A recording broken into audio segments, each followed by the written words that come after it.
WWE Summerslam 2017 is going to be huge. Here are 8 things that must happen at the event. Number 8. A Nikki Bella appearance. What's big for pay-per-view without a major return? At the current year's SummerSlam, it may not be the most wanted return, but rather there's a possibility Nikki Bella shows up. It might be possible as Nikki made her last return at last year's SummerSlam. Number 7. Finn Balor defeats Bray Wyatt.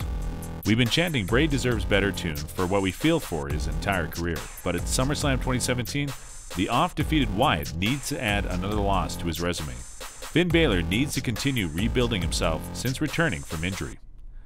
Number 6. The Big Show and Big Cass feud comes to an end.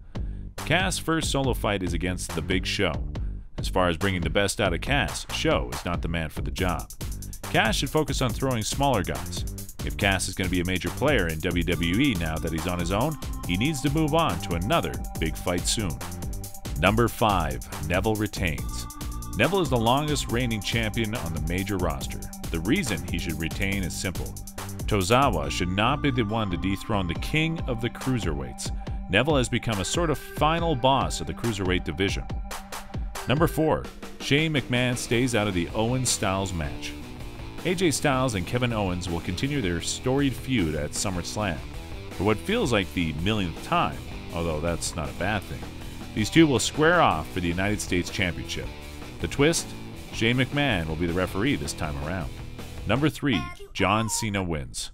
This one seems strange to say, but yes, John Cena should defeat this young, up-and-coming star at one of the biggest pay-per-views. You might be asking yourself, why?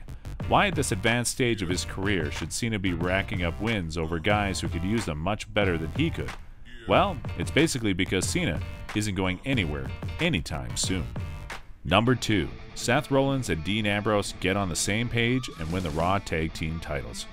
Judging by the Toronto crowd's reaction to their near reunion last week, when it does finally happen, it will be monumental, with SummerSlam as good a place as any for it to happen, and with these two currently lacking a match, they should reunite and capture the tag team titles from Cesaro and Sheamus. Number 1. Brock loses the Universal title. What a main event. Raw will be grouping arguably their 4 biggest stars into one match at SummerSlam, and they'll be fighting over the brand's most coveted prize. Any one of those superstars would make an awesome champion, but only one can walk away with the gold at the end of the night. The only thing that's for sure is that it should not be Brock Lesnar.